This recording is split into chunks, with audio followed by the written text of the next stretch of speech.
Im März 2026 wird Bluepoint Games geschlossen, eines der besten PlayStation-Studios, und das nur 4,5 Jahre nachdem Sony sie aufkauft und in dieser Zeit kein einziges Projekt fertigstellt. Warum das aber nicht, wie allgemein angenommen, einzig Sonys skandalöser Fehler ist, wie Bluepoint überhaupt entstanden ist und wie sie die Entwicklung von Remastern und Remakes clever revolutioniert haben, erzähle ich dir jetzt. Am 21. September 1998 gründet Jeff Spangenberg die Retro Studios in Reaktion auf seine Entlassung durch Videospiel-Publisher Acclaim, der 1995 seine vorherige Firma Iguana Entertainment aufgekauft hatte. Die Neugründung basiert auf einer Kooperation mit Nintendo, die mit Spangenberg für ihre kommende GameCube-Konsole eine ähnlich erfolgreiche, an Erwachsene gerichtete Serie produzieren möchten wie Iguana Entertainments Turok für den Nintendo 64. Die offiziellen Studioräumlichkeiten eröffnen Anfang 99 in Austin, Texas mit insgesamt 25 Mitarbeitern, die auch ohne GameCube Developer Kit die Arbeit an gleich 4 Titeln für die neue Konsole beginnen. Bis zu diesem Zeitpunkt wächst die Firma auf rund 120 Mitarbeiter an und die Entwicklungen verlaufen so chaotisch, dass Nintendo höchst unzufrieden wird. Infolgedessen besucht Shigeru Miyamoto das Studio in 2000 und das einzige, das ihm gefällt, ist die Spielengine des geplanten Action-Adventures Metaforce. Entsprechend vergibt Nintendo Spangenbergs Studio die Lizenz, damit am nächsten Metroid-Titel zu arbeiten. Kurz darauf werden sämtliche andere Projekte eingestellt, die meisten Mitarbeiter wieder entlassen und man fokussiert die gesamte Energie nur noch auf Metroid Prime. Zu den etwa 50 verbliebenen Mitarbeitern gehören auch Programmierer Andy O'Neill und Marco Thrush, die in den letzten 9 Monaten des Projekts 80 bis 100 Arbeitsstunden investieren, um das Spiel fertig zu bekommen. Ein Aufwand, der sich lohnt. Trotz großer Skepsis vorab wird das Spiel zum kritischen und kommerziellen Hit mit rund 2 Millionen verkauften Einheiten weltweit. Nintendo ist begeistert und sieht ihre Investition von Eigentumsanteilen in Höhe von 1 Million US-Dollar bestätigt. Sie wollen einen zweiten Teil und sie wollen ihn bis Weihnachten 2004. Mit nicht einmal 2 Jahren Entwicklungszeit bleiben viele geplante Ideen auf der Strecke. Doch wieder sind die Kritiker begeistert, auch wenn die Verkäufer nicht an den Erfolg des Vorgängers anknüpfen können. Immerhin sind sie hoch genug, um auch noch ein Finale der Trilogie zu ermöglichen, das nach mehreren Verschiebungen im August 2007 für die Nintendo Wii erscheint. Eine Übergangszeit für die Entwickler Andy O'Neill und Marco Thrush, die im März 2006 ihr eigenes Studio Bluepoint Games gründen.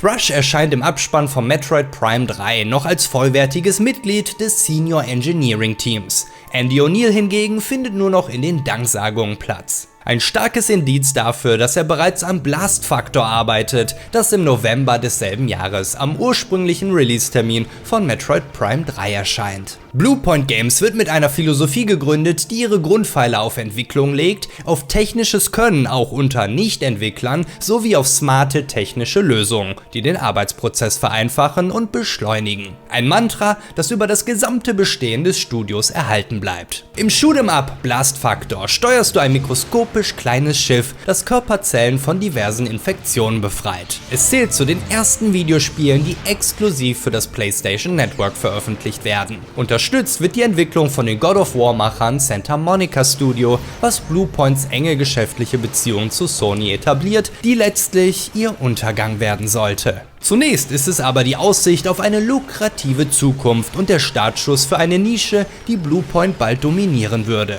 Blast Factor ist nämlich nicht nur ihr erstes eigenes Videospiel, sondern auch das einzige. Fortan sind sie die Fachleute für Remaster und Remakes. Ins Rollen bringt diese Entwicklung der Auftrag von Sony, die PS2-Spiele God of War und God of War 2 in aufpolierter Form und in einer Collection auf die PlayStation 3 zu portieren. Im August 2009 wird diese God of War Collection angekündigt und am 17. November desselben Jahres steht dann auch das erste physische Videospiel von Bluepoint Games in den Ladenlokalen. Der Erfolg von rund 2,5 Millionen verkauften Kopien bestätigt Sonys Einschätzung des Marktes und die Qualität von Bluepoints Arbeit. Als nächste zu portierende PS2-Legenden für eine neue Generation werden ihnen Ico und Shadow of the Colossus von Direktor Fumito Ueda anvertraut. The Ico und Shadow of the Colossus Collection erscheint 2 Jahre später im September 2011 für die PlayStation 3. Es ist eine spannende Arbeit für das Team, die in die Technik hinter diesen spielerischen Meilensteinen eintauchen.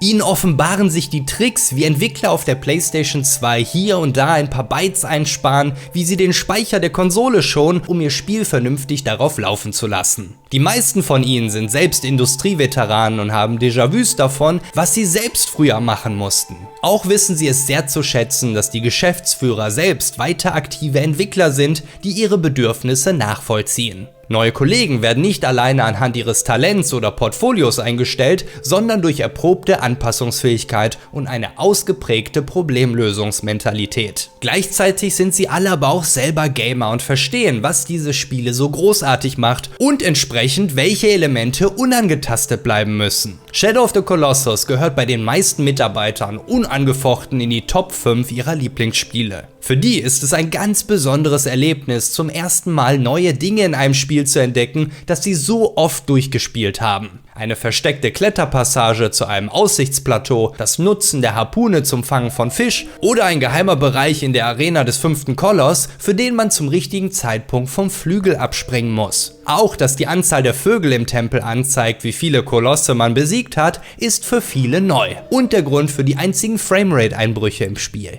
Ebenso, dass Pferd Agro bewusst einige von Wonders Rufen und Pfeifen ignoriert. Agro!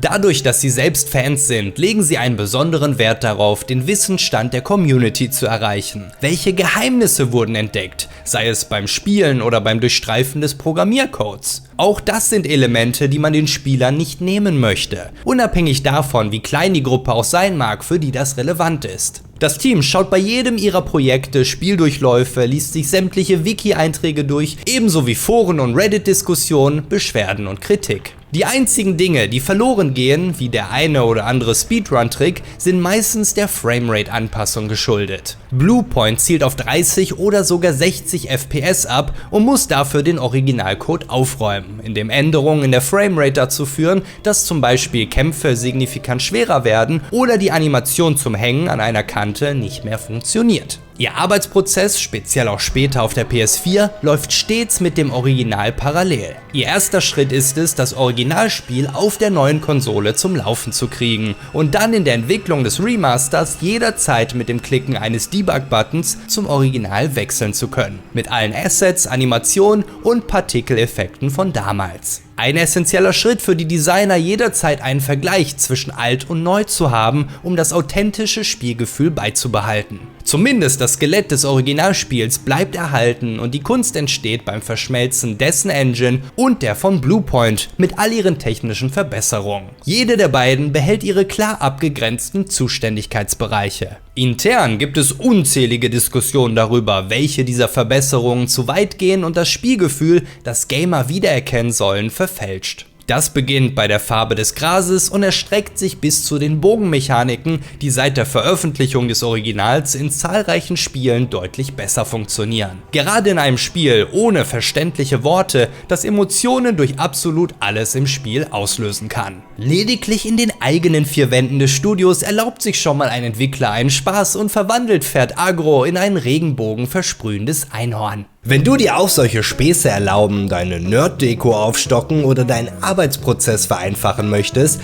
dann bin ich über genau das Richtige gestolpert. Tippe ein, was du brauchst oder lade ein Bild hoch und lass dir daraus ein 3D-Modell erstellen. Egal ob Zeichnung, Konzeptskizze oder Foto. Mit der Batch-Funktion auch alles gleichzeitig und innerhalb weniger Sekunden in erstaunlichem Detailgrad. Das Modell lässt sich mit einem Klick herunterladen und in 3D-Programmen öffnen oder direkt an den 3D-Drucker schicken. Oder du probierst weiter herum, animierst dein Modell oder machst es direkt zum Teil einer kinoreifen Szene. Mit den zahllosen verfügbaren Modellen der Community kannst du dich austoben und dann mit einem kreativen Prompt einen kurzen Film erstellen. Ist dir eine Idee gekommen, was man mit diesem vielseitigen Tool anstellen könnte? Dann meschi sie jetzt mit satten 50% Rabatt über meinen Link in der Videobeschreibung oder verschaffe dir zunächst einen tieferen Einblick über die Möglichkeiten. Jeder Klick oder QR-Code-Scan unterstützt den Kanal und meinen Content. Vielen Dank. Doch inzwischen sind auch andere Publisher auf das texanische Studio aufmerksam geworden und auf den lukrativen Markt mit HD-Remastern. Für die Metal Gear Solid HD Collection darf Bluepoint den nächsten Videospiele-Legenden zu neuem Glanz verhelfen und Metal Gear Solid 2 sowie 3 aufbereiten, während der ebenfalls enthaltene PSP-Titel Peace Walker vom japanischen Rennspielstudio Genki übernommen wird. Das an diesem Punkt bereits auf PlayStation 3 spezialisierte Bluepoint Studio hingegen braucht noch Unterstützung für die PS Vita sowie Nvidia Shield TV-Versionen der Collection. Diese kann am 8. November 2011 erscheinen. Ein Projekt, das fließend in die Unterstützung von Superbot Entertainment einfließt, die sich mit der Entwicklung des Super Smash Bros. Klons PlayStation All-Stars Battle Royale schwer tun. Hier noch unter dem Codenamen X-Odyssey. Hauptgrund für Bluepoints Involvierung ist aber, dass Superbot die BPE nutzt, aka die Bluepoint Engine, mit der man zuvor Blast Factor und Teile der God of War Collection umgesetzt hat. Diese Varianz wird dadurch möglich, dass man die BPE gezielt für die Nutzung in allen Genres entwickelt. Als Armature Studio, die sich 2008 ebenfalls aus alten Retro-Studios-Mitarbeitern formt, das Handheld-Spin-off Batman Arkham Origins Blackgate entwickelt, tun sie das ebenfalls mit Bluepoints Engine. Besonderheiten ihrer Engine sind das Anpassen von Designelementen im laufenden Spiel, ohne es nach der Änderung neu laden zu lassen. Man kann die Belichtung anpassen, die Kollisionsabfrage und neue Assets hinzufügen oder editieren und sieht alles nahezu sofort in der Spielumgebung. Die Abdeckung sämtlicher Genres wird mit einer Art Baukastensystem gesichert, das das flexible Anpassen ansonsten starrer Objekte im Spiel ermöglicht. Wenn ein zuvor erstelltes Auto plötzlich schießen können soll, muss so nicht mühsam neuer Code geschrieben, sondern nur auf den Baustein Schießen zugegriffen werden. Überhaupt umgeht die BPE Code, wo es nur kann, um speziell Designern ihren Job zu erleichtern. Durch visuelles Scripting können nun auch die Logikabläufe im Spiel leicht verständlich mit Boxen und Linien erstellen und verbinden. Die Essenz der Bluepoint Engine ist es, Effizienz und Workflow für auch kleine Studios zu verbessern, anstelle sämtliche Probleme mit schierer Grafikpower zu lösen. Die Arbeit mit der vertrauten Engine macht es für Bluepoint Games auch zum Kinderspiel, das fertige PlayStation All-Stars rechtzeitig zum Release auch auf die PS Vita zu portieren. Wenn du mehr zu deren tragischer Geschichte hören möchtest, schau dir gerne als nächstes dieses Video an. Bis zu diesem Zeitpunkt hat Bluepoint sich bereits als das Expertenteam für komplizierte Projekte etabliert, die über ein einfaches Remaster hinausgehen. Das ist ein selbst auferlegter Standard des Studios, der sich auch beim Einstellen seiner Mitarbeiter mit ihren teils Jahrzehnten überdauernden Berufserfahrungen widerspiegelt. In den folgenden 2 Jahren portieren sie zusammen mit ihren alten Freunden von Santa Monica Studio Flower auf die PS4 und gehen Sony kurzzeitig fremd, als sie Respawn Entertainment mit der Xbox 360-Version von Titanfall helfen. Niemand erwartet auch nur eine akzeptable Version des eigentlich Xbox One und PC-Titels, doch Bluepoint Games überraschen auch dieses Mal mit ihrem bisher ambitioniertesten Projekt, da sie zum ersten Mal auf eine schwächere Konsole portieren müssen. Programmierer Joe Houston unterstreicht auch, dass ein Downgrade erheblich anspruchsvoller und schwieriger ist als ein Upgrade. Eine zusätzliche Schwierigkeit stellt der Umstand dar, dass ihnen, anders als bei den vorherigen Projekten, zu Beginn ihrer Arbeit nicht die finale Version des Originalspiels zur Verfügung steht, weil Respawn Entertainment selbst noch an Titanfall arbeitet. Joe Houstons Aufgabe ist es, die hereinkommenden Änderungen zu evaluieren und in ihr Projekt zu integrieren. Seine Erfahrung aus der Entwicklung von Dishonored macht ihn dafür zur perfekten Wahl, da auch die Arcane Studios sich regelmäßig zwischen Frankreich und Austin austauschen mussten. Mit Respawn Entertainment findet aber kein wirklicher Austausch statt, sprich keine Kommunikation. Und das ist auch Bluepoints übliche Arbeitsweise, die ebenso wenig mit dem Shadow of the Colossus Team in Kontakt bleiben. Normalerweise erhalten sie eine Disk und beginnen von dort aus ihr Reverse Engineering. Bei Titanfall erhalten sie regelmäßig neuen Code mit völlig neuen Features, die ihre komplette bisherige Arbeit über den Haufen wirft. Diese mangelnde Kommunikation mit dem ursprünglichen Team rührt meistens daher, dass Remasters oder Remakes Publisher-Entscheidungen sind. Die Entwickler des Originals sind inzwischen zu anderen Projekten weitergezogen, arbeiten vielleicht gar nicht mehr für das Studio oder haben während ihrer aktuellen Aufgabe überhaupt nicht die Zeit, sich auch noch um andere Entwickler zu kümmern. Im Ausgleich für die mangelnde Kommunikation mit externen Parteien ist die Transparenz innerhalb des Teams umso größer. Bevor eine unliebsame Änderung festgelegt wird, die eigentlich niemand umsetzen möchte, wird ausführlich über die Gründe gesprochen, um ein Verständnis für die Aufgabe zu schaffen. Ein Vorgehen, für das Bluepoints Mitarbeiter das Studio schätzen. Vertrauen, auch durch alle Hierarchieebenen, ist eine große Stärke des Teams. Game Reactor Dänemark fasst Bluepoint Games Titanfall-Version schließlich wunderbar zusammen. Auch wenn die PC- und Xbox One-Versionen überlegen sind, kommt die Xbox 360-Portierung von Titanfall ihrer Pracht so nahe, wie man es sich nur erhoffen konnte. Die meisten Kritiker sind sich einig. Das Titanfall-Erlebnis ist spielerisch dasselbe, lediglich bei der Grafik muss man die zu erwartenden Einschränkungen hinnehmen. Bluepoints Ansatz ist es, hinter den Kulissen auszudünnen, sodass der Spieler möglichst wenige Unterschiede zur Xbox One-Version überhaupt erkennen kann. Eine unvergessliche Herausforderung für das Team ist ein Memory Stub Bug, bei dem ein Element auf einen Teil des Speichers zugreift, in dem er nichts zu suchen hat. Dadurch wird Code geschrieben, der an dieser Stelle keinen Sinn ergibt und damit einen anderen Code zerstört, der damit an sich überhaupt nichts zu tun hat. Das ist auch der Grund, warum diese Fehler üblicherweise sehr schwer zu orten sind. Für mindestens eine Woche arbeitet das gesamte Entwicklerteam daran, diesen einen Bug ausfindig zu machen,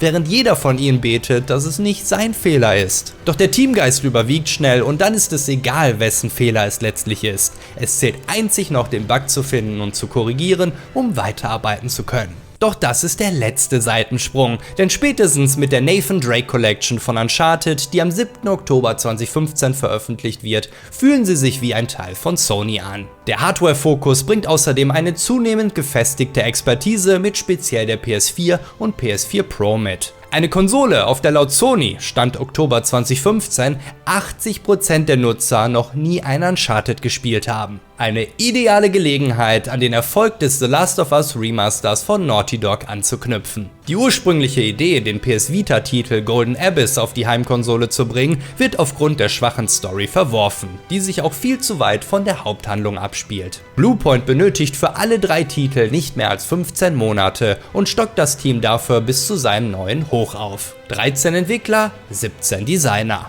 Sie beginnen mit Fanfavorit Uncharted 2 und ziehen dann mit dem ersten und dritten Teil nach, beide im Gameplay an den zweiten anpassend. Zum einen, weil es der ikonischste Teil ist, zum anderen, weil er technisch die Brücke zwischen den anderen beiden schlägt. Ziel ist es, die Spiele in beliebiger Reihenfolge spielen zu können, ohne das Gefühl zu haben, technische Rückschritte zu machen. Drakes Schicksal erfordert die Meisterarbeit und nahezu alle Elemente müssen aufgrund des Alters erneut angepackt werden, damit ein Spielspaß erreicht werden kann, der an die durch Nostalgie verfälschten Erinnerungen heranreicht. Niemand erinnert sich nach Jahrzehnten an lausige Sichtweite, Framerate-Einbrüche oder eine völlig unintuitive Steuerung. Dass die neue Version des Spiels sich so anfühlt, wie du das Original in Erinnerung behalten hast, ist ein internes Arbeitsmotto von Bluepoint und erfordert eine Menge Recherche in der entsprechenden Community. Viele Bereiche werden darauf basierend verbessert, sei es die Zielhilfe, das in Deckung gehen, Waffen wechseln oder Granaten werfen. Selbst die Kollisionsabfrage an Gegnerköpfen wird vergrößert, um Headshots befriedigender zu machen. Ein heiß debattiertes Thema in diesem Zusammenhang sind die Bugs, die die Entwickler in Naughty Dogs Code finden. Ihr Qualitätsanspruch verlangt es eigentlich, diese zu korrigieren,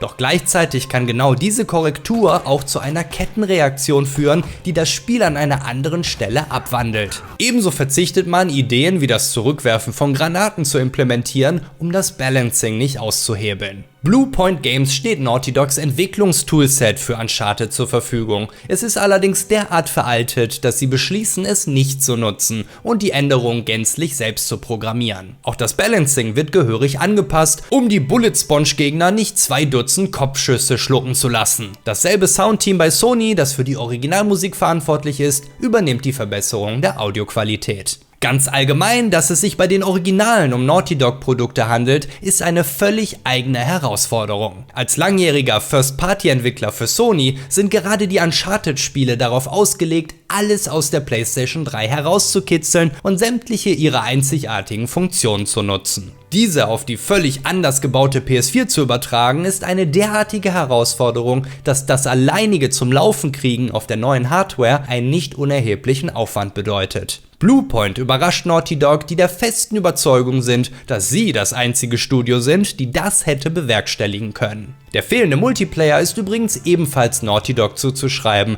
die stolz auf die noch sehr aktive Online-Community auf der PS3 blickt und diese nicht zerschlagen möchte. Speziell Teil 1 hat ein völlig eigenes Physik- und Kollisionssystem, weshalb man sich dazu entschließt, die Original-Engine jedes der Spiele zu portieren und lediglich die wirklich identischen Parts über alle hinweg zu erstrecken. Bluepoint erhält Zugang zur The Last of Us Engine, die auf dem Code von Uncharted 2 basiert und lernt aus den Herausforderungen, die für den PS4 Remaster Port notwendig waren. Die Entwicklung der Uncharted Collection beginnt am Release-Tag des Last of Us Remasters. Lobend sei an dieser Stelle die häufig vergessene Qualitätssicherung erwähnt, die essentiell für Bluepoints Erfolg ist und buchstäblich die doppelte Arbeit im Vergleich zu anderen Studios leistet, da sie nicht nur das neue Bluepoint-Spiel testen, sondern parallel auch das Original spielen, um zu krasse Abweichungen festzustellen. Im Grunde genommen sogar noch mehr, da beispielsweise die Framerate sowohl in der 60 FPS PS4 Pro Version geprüft werden muss und in der 30 FPS 4K Version.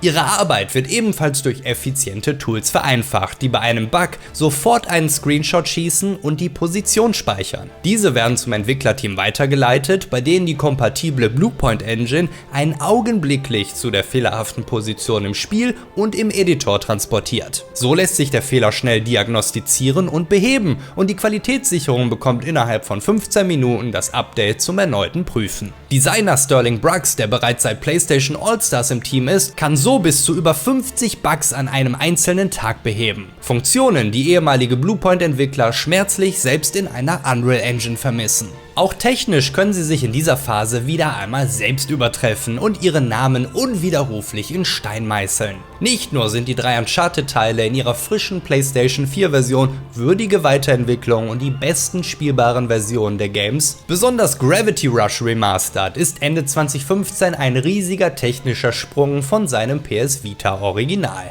Man erhöht die Framerate, verbessert Licht- und Blur-Effekte ebenso wie die Sichtweite und generelle Grafik. Die Charaktermodelle werden auf das Niveau des zeitgleich in Entwicklung befindlichen Nachfolgers gebracht und man inkludiert sämtliche DLCs. Für einen erneuten PS4-Release in 2018 darf Bluepoint mit Shadow of the Colossus zum ersten Mal ihr eigenes Remaster remaken. Das Projekt läuft schneller an als beispielsweise die Uncharted Collection, da sie an dem Punkt weitermachen können, an dem sie vor 7 Jahren aufgehört hatten. Ein besonderer Moment für das Team, die sich nun aktiv einbringen können, um Änderungen und Verbesserungen zu implementieren, gleichzeitig aber auch eine besondere Herausforderung. Jede Änderung wird zunächst in der originalen Engine des Spiels vorgenommen, die in japanischer Sprache programmiert wurde. Sie übersetzen nur das Nötigste und ignorieren die zugehörigen Excel-Tabellen beinahe völlig, was sie bis zum Abschluss des Projekts allerdings bitterlich bereuen. Erst später bei Demon's Souls, wo das Problem erneut auftritt, werden alle Dokumente zumindest rudimentär mit Google übersetzt, weil speziell die Entscheidungsbäume in den Dialogen anders nicht greifbar gewesen wären. Auch das ist ein Problem, weil die Bezeichnungen für die Verarbeitung in der Spielengine übereinstimmen müssen, Google dasselbe Wort gerne aber auch mal anders übersetzt.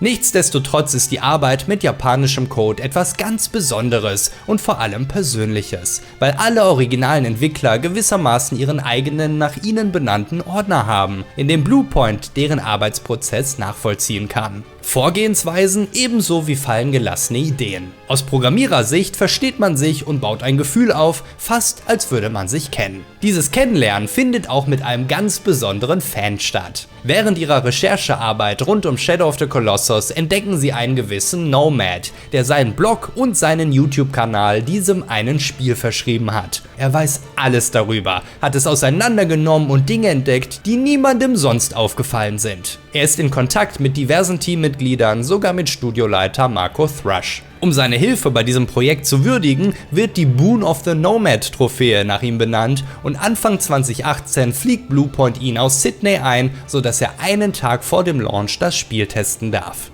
Thrush und Designer Steve Shafer sitzen neben ihm und wollen seine Eindrücke und Gedanken hören. Er isst mit Gründer Andy O'Neil zu Mittag und als er das Spiel am nächsten Tag im Bluepoint-Büro beendet, entdeckt er seinen Namen erneut in der Special Thanks Sektion des Abspanns. Die 79 Stufen der Erleuchtung, auf die man hier anspielt, sind ein weiteres Dankeschön an ihn. Bluepoint baut 79 sorgfältig versteckte Artefakte bzw. Glühwürmchen ins Spiel ein, die Nomad und all den anderen Superfans einen Grund geben, die Landschaften, die sie bereits in- und auswendig kennen, erneut abzusuchen und ein neues Geheimnis zu lüften, das ihnen allein gewidmet ist. Zu den technischen Verbesserungen des Remakes gehören auch Effizienztools, die bei Bluepoint großgeschrieben werden. Während man nahezu jede Felswand von Hand anpackt, um sie einzigartig zu machen, nutzt man für das Gras ein dynamisches Vegetationstool, in dem der Designer lediglich angeben muss, wie dicht das Gras in einem markierten Bereich sein soll. Das wird sowohl auf dem Boden als auch auf einigen der Kolosse genutzt. Und wenn durch das Grün eine Eidechse huscht, bemerkt Wonder sie nun oftmals vor dem Spieler und zeigt das mit einer Kopfbewegung an,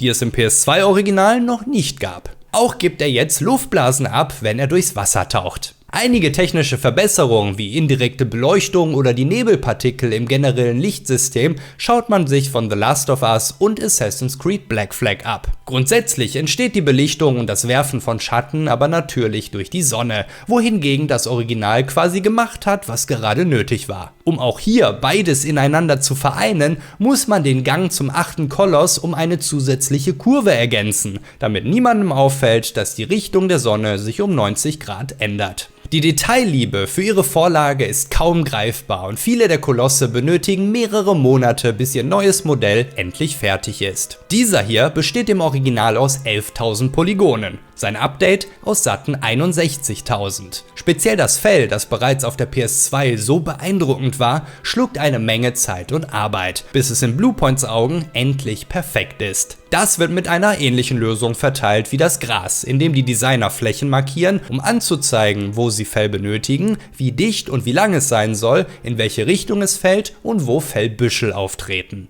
Das Verhalten ändert sich sogar, wenn sich der Koloss unter Wasser befindet. Staub, der von den Kolossen herabrieselt, ist genauso automatisiert wie von Bäumen herabfallende Blätter, die sogar im Wasser landen und davon weggetragen werden können. Ein Remake ihres eigenen Remasters ist ein geradezu aberwitziger Auftrag, den Gründer Andy O'Neil noch miterlebt und an dem er aktiv mitarbeitet, bevor er am 10. Juni 2019 im Alter von nur 47 Jahren in seinem Haus stirbt. Er hinterlässt einen Bruder, 2 Nichten und eine Freundin. Mit großer Trauer geben wir den Tod einer unserer Gründer, Andy O'Neil, bekannt. Andy spielte eine Schlüsselrolle bei der Gründung von Bluepoint Games und dank seiner technischen Kompetenz gelang es ihm, ein kleines 2-Personen-Studio dahin zu bringen, wo wir heute stehen. Andy, der sich nie vor einer Herausforderung scheute, spornte uns an, schwierige Projekte anzugehen und Erwartungen zu übertreffen. Er erinnerte uns immer daran, dass wir diese Arbeit nicht tun, weil sie einfach ist, sondern weil sie schwer ist. Er hat Bluepoint stets dazu angetrieben, Großes zu leisten und wir werden sein Vermächtnis weiterführen. In den letzten 20 Jahren war Austin Andys Zuhause. Er hat den Lebensstil vor Ort stets geliebt. Live-Musik war ein wichtiger Teil seines Lebens, sei es beim Besuch von Musikfestivals oder wenn er zu Hause oder in der Stadt für Freunde Bass spielte. Er liebte die Natur und fuhr gerne mit seinem Mountainbike auf den Naturpfaden. Er hatte immer Lust auf einen guten Martini und genoss es, mit Freunden zusammen zu sein und neue Freunde zu finden. Andys Beiträge zur Gaming-Branche werden niemals in Vergessenheit geraten. Wir sind traurig über seinen Tod, aber dankbar, dass er für immer ein Teil unseres Lebens sein wird. Andy entwickelte schon als Kind ein tiefgreifendes Interesse an Elektronik und Computern, obgleich seine Familie nicht einmal einen Fernseher zu Hause hatte. Um sein energisches Interesse aber zu fördern, schenkt sein Vater Peter ihm zu Weihnachten 1982 mit einem Sinclair ZX Spectrum seinen ersten Computer. 12 Jahre später schließt er seinen Bachelor of Science an der Universität Birmingham ab und sein Studentenwohnheim ist ihm dankbar dafür, das Computernetzwerk dort aufgesetzt und gewartet zu haben. In seiner Freizeit arbeitet er unermüdlich an Programmierer-Demos, die er an Unternehmen verschickt, bis ihn endlich eines davon in Aldridge als C++-Programmierer einstellt. 1999 zieht er dann von Birmingham in England nach Austin, um bei Acclaim und anschließend den Retro-Studios seiner Leidenschaft der Spieleentwicklung zu folgen. O'Neills Tod markiert gleich das Ende zweier Äras für Bluepoint Games, denn mit der PlayStation 5 steht auch eine neue Konsolengeneration ins Haus und Sony möchte dafür nicht nur einfach ein Remaster, sondern ein vollwertiges Remake eines ihrer vergangenen Exklusivtitel. Noch dazu möchten sie es als Launch-Titel ihrer neuen Konsole. So veröffentlicht Sony im November 2020 nach rund 3 Jahren Entwicklungszeit Bluepoints größtes Remake Demon's Souls und begeistert damit ein weiteres Mal Kritiker und Fans. Bis 2022 verkauft es sich über 1,8 Millionen Mal. Als Bluepoint Demon's Souls als nächstes Projekt in Aussicht gestellt wird, ist der gesamte Meetingraum Feuer und Flamme. Die Mentalität des Studios treibt das Team durchgängig an, sich weiterzuentwickeln. Sie wollen sich mit jedem neuen Spiel verbessern, neue Dinge lernen, ausprobieren und meistern. Das ist, was von der Uncharted Collection zum Shadow of the Colossus Remake passiert und mit Demon's Souls sehen sie alle glasklar die nächste reizvolle Herausforderung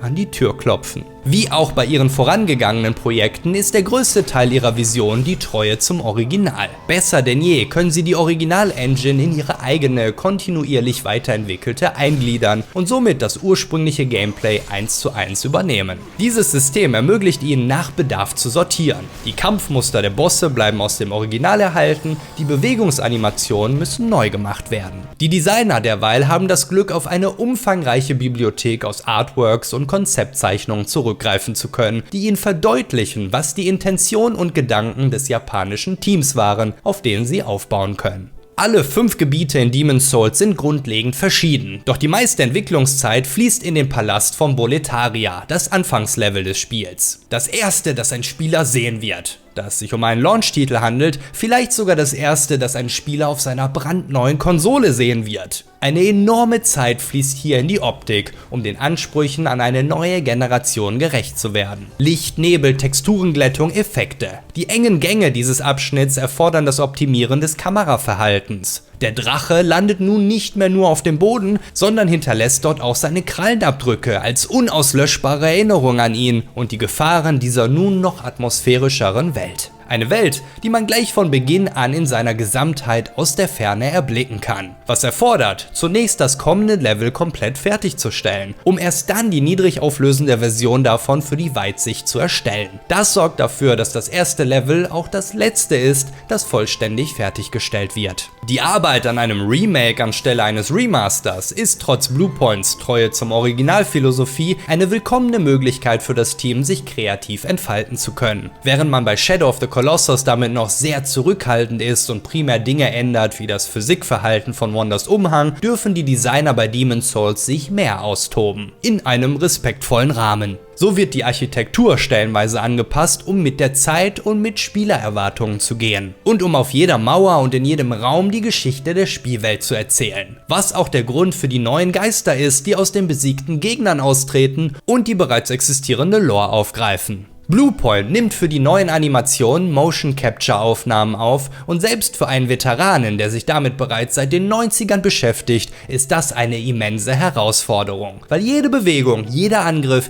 die Geschwindigkeit beim Gehen an das Original angeglichen werden muss. Es geht zwar nicht darum, sie gleich aussehen zu lassen, aber das Gameplay und Spielgefühl darf sich nicht verändern. Darsteller Eric Jacobus muss rund 30 verschiedene Gehbewegungen einspielen für jede einzelne der 30 verschiedenen Waffen. Und weil man noch einen Schritt weitergehen möchte, engagiert man zusätzlich Maggie MacDonald, um mit ihr alles noch einmal für einen weiblichen Charakter durchzuspielen. Die Motion Capture Arbeit ist erst nach etwa 1,5 Jahren vollständig abgeschlossen, weil auch viele der Gegnerbewegungen damit abgedeckt werden. Insgesamt verdreifacht man so die enthaltenen Animationen in Relation zur PS3-Version. Technisch bedingt fehlen vielen Gegnern auch Details in ihrem Design, die sich unser Hirn im Original aufgrund der Hitze des Gefechts vielleicht hinzugedichtet hat. Besonders gravierend ist das für das Team beim Flammenschleicher, den sie zu einem der Highlights des Spiels machen wollen. Eine Menge Energie und Arbeit fließt hinein, er wird in einem Trailer präsentiert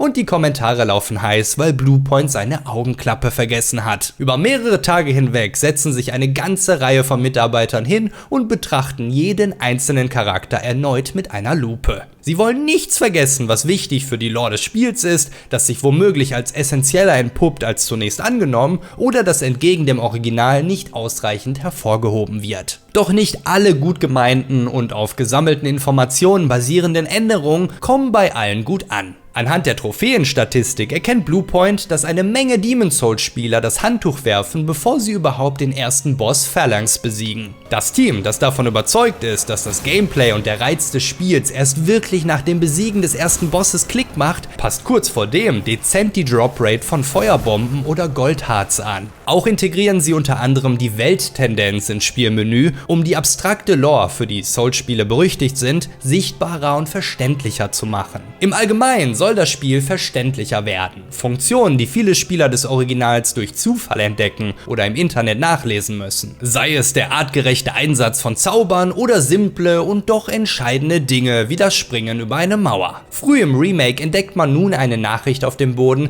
die einen auf Wunsch in ein Tutorial-Fenster weiterleitet, um so etwas zu erklären. Grundsätzlich ändert das weder die Lore noch die Schwierigkeit des Spiels, sondern erübrigt lediglich das Abwandern zum Handy, um zu googeln. Auch möchte man verhindern, dass dich beim Spielen unterbewusst die unrealistische Physik stört. So werden die Flügel der Drachen vergrößert, ebenso wie die vom Boss Fourhood Daemon, der seinen massigen Körper zuvor auf geradezu ulkige Weise mit mickrigen Stummelflügeln in die Lüfte verfrachtet hat. Die technischen Entwicklungen des vergangenen Jahrzehnts bringen auch die Ketten und überflüssigen Körperteile lebensecht in Bewegung. Doch auch Kleinigkeiten werden etabliert, wie ein Blitz, der in einen Baum einschlägt, oder all die Dinge, die man in Brand setzen kann. Ebenso wie Bücherregale, die an verschiedenen Stellen brechen können. Head-Tracking ist eine Neuerung, mit der die Spielfigur nahe Gegner im Auge behält, anstatt stur in Kamerarichtung zu schauen. Mit dem Houdini-Tool simuliert Bluepoint Wind in Echtzeit. Sony leiht eine helfende Hand und erstellt sämtliche Soundeffekte neu,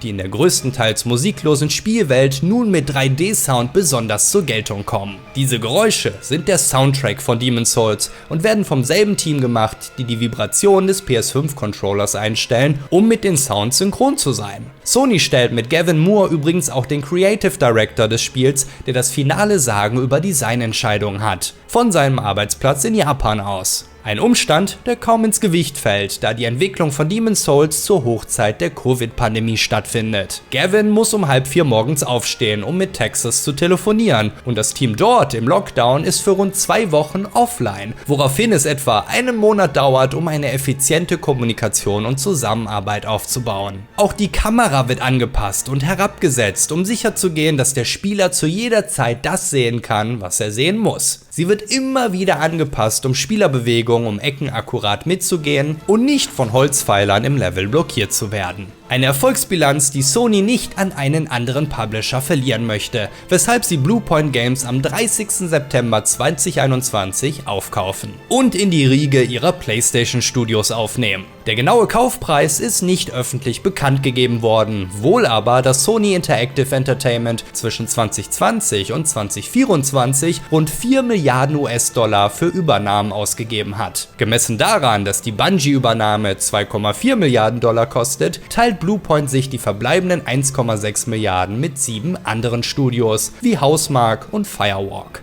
Witzigerweise kommt die Bluepoint-Übernahme nicht mehr überraschend, weil der offizielle japanische Twitter-Account missbaut. So möchten sie am 29. Juni Housemarque in der PlayStation-Familie willkommen heißen, nutzen dafür aber eine falsche Grafik, die stattdessen Bluepoint verfrüht in der Familie willkommen heißt. Mit Sony als Mutterkonzern soll sich einiges ändern, wie Gründer und Studiopräsident Marco Thrush 2021 in einem Interview mit IGN bekannt gibt. Nach der Arbeit an all diesen großartigen Remastern und Remakes ist es nun Zeit, an ihren ersten Titel Blast Factor anzuknüpfen und etwas Neues zu erschaffen.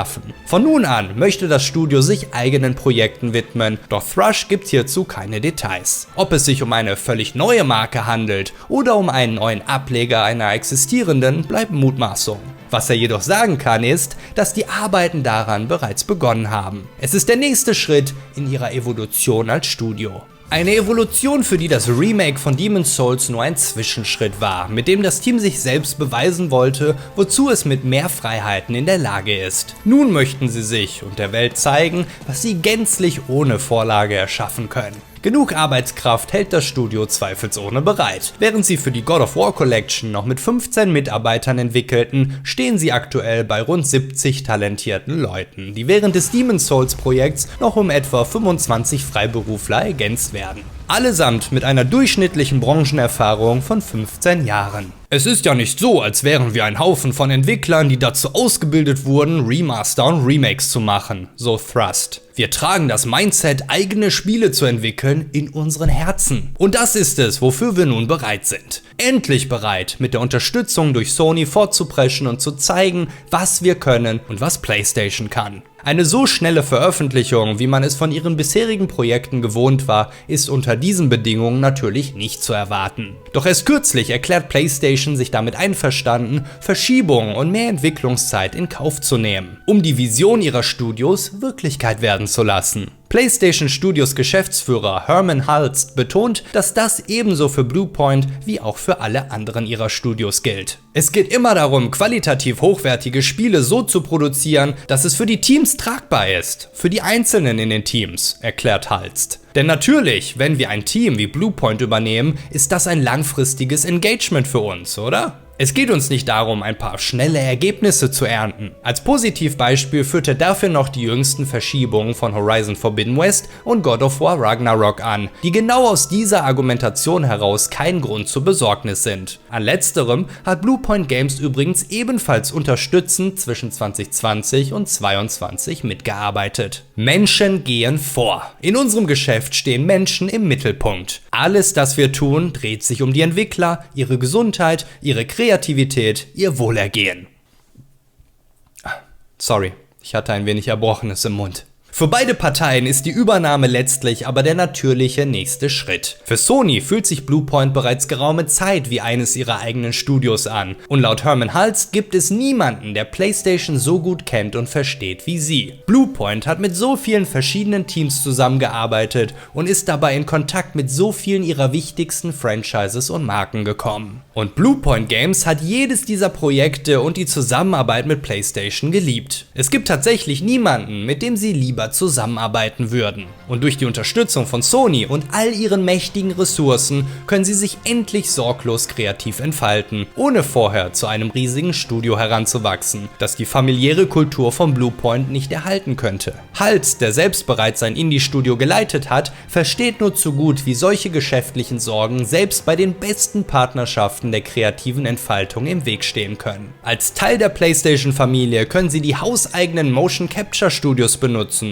und das Engagieren des Londoner Symphonieorchesters wie beim Soundtrack für Demon's Souls wird zur Normalität. Wir kaufen Teams nicht, um größer zu werden, so Hulst weiter. Wir kaufen Teams ausschließlich, weil wir das Gefühl haben, dass wir zusammen etwas noch Besseres erschaffen können, als wenn wir es getrennt voneinander versuchen würden. Nicht einmal 3,5 Jahre nach diesen großen Worten folgt die Bekanntgabe, dass Sony ein Live-Service-Spiel im God of War Franchise cancelt, das sich bei Bluepoint Games in Entwicklung befindet. Gegenüber Bloomberg wird seitens Sony versichert, dass man sich um das Studio aber keine Sorgen machen muss, da es sich um ein geschätztes Mitglied der PlayStation-Familie handelt und man eng mit ihnen zusammenarbeitet, um ein nächstes geeignetes Projekt zu finden. Daraufhin wird es still um die Entwickler. Bis die State of Play-Präsentation am 12. Februar 2026 mit der Begeisterungsstürme auslösenden Bekanntmachung endet, dass ein God of War Remake ins Haus steht. Zwar wollte Bluepoint eigentlich etwas Eigenes auf die Beine stellen, doch wer außer Santa Monica Studio selbst könnte für so ein Projekt besser geeignet sein als sie?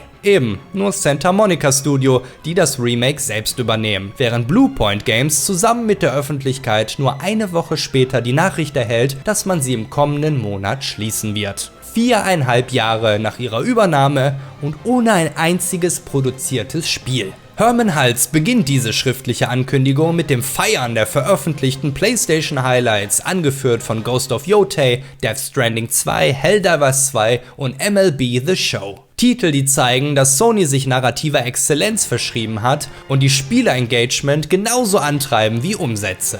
Gleichzeitig arbeiten sie aber auch in einer zunehmend schwierigen Industrie mit steigenden Entwicklungskosten, verlangsamtem Industriewachstum und sich wandelndem Spielerverhalten. Um sich dieser Realität zu stellen, muss das Unternehmen sich weiter anpassen und entwickeln. Man muss aufs Heute schauen, aber auch in die Zukunft. Als Ergebnis schließen sie Bluepoint Games. Herman weiß, dass die News schwer zu schlucken sind, aber immerhin er ist sich gewiss, dass Sony in die richtige Richtung steuert. Schließlich sind ja Kreativität, Innovation und das Erstellen von unvergesslichen Erfahrungen für Spieler das Herz der PlayStation Studios.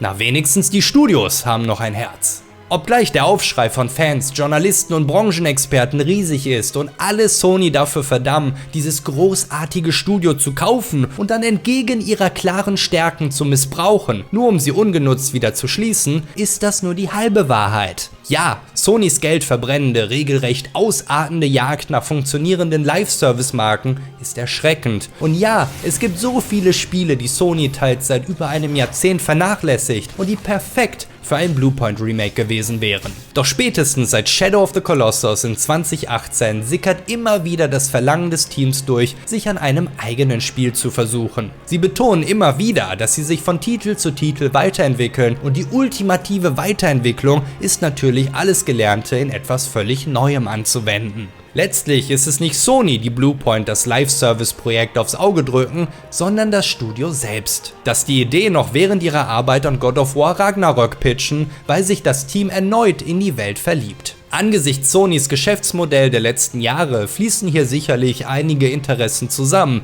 doch letztlich läuft es darauf hinaus, dass keine der Parteien unschuldig ist. Bluepoint, deren ganze Technik und Arbeitsprozesse auf Remakes ausgelegt sind, übernehmen sich mit nicht nur einem völlig eigenen Titel, sondern dann auch noch einem Live-Service-Spiel, das üblicherweise deutlich größere Teams erfordert, was möglicherweise davon angetrieben wird, dass ihr Studio keine Autoren beschäftigt und sich ein Multiplayer-Spiel dahingehend anbietet. Sie verpassen mehrere ihrer gesetzten Deadlines und Kratos' Sohn Atreus wird nun wohl nie seine eigenen Abenteuer in der griechischen Hölle erleben, nachdem Sony aufgrund dieser enttäuschenden Entwicklung und mehreren gegebenen Chancen den Stecker zieht. Bluepoint erhält in 2025 die Aufgabe, neue Projekte zu pitchen. Das Studio schlägt 2 neue Remakes vor, doch Sony lehnt ab. Wie sich herausstellt auch, weil ein anderes PlayStation-Studio an einem der Vorschläge arbeiten wird. Zweifelsohne das von Santa Monica Studio angekündigte God of War Trilogie Remake. Auch 2 andere Vorschläge außerhalb des Remake-Rahmens werden abgelehnt, weil Sony den Markt dafür nicht sieht. Diese konstante Ablehnung trübt die Stimmung im Studio und einige Mitarbeiter verlassen das Schiff bereits, bevor es letztlich sinkt, sodass nur noch rund 50 bis 60 Leute verbleiben. Doch auch die spüren bereits trotz aller Hoffnung, worauf das Hin und Her hinausläuft. Dennoch sind viele geschockt und unvorbereitet, sodass sie nach wie vor nach neuen Anstellungen suchen. Neben ihrer schwindenden Hoffnung setzen sie auch auf gewonnene Freunde in der Industrie, wie God of War Creator David Jaffe, der Microsoft und Xbox-Boss Phil Spencer auffordert, das Team zu retten, wenn es bei denen nicht noch schlimmer laufen würde. Doch nicht nur Sony hat eine Reihe von talentierten Studios auf dem Gewissen. Die Liste wird wohl angeführt von Electronic Arts, deren ganze schockierende Geschichte ich in diesem Video für dich aufbereitet habe. Schockierend gut aussehend sind meine Kanalmitglieder Retrojäger Michael Robin, Mickes Meinig, Dr. Tatwaffel, muss mal was sagen, BTD, P9608, Lurgas, Bibi, Sentinel, Prinz Puma, Cybax, Katz, Venceslas, Blablub und Walz. Vielen Dank für euren Lord-Support.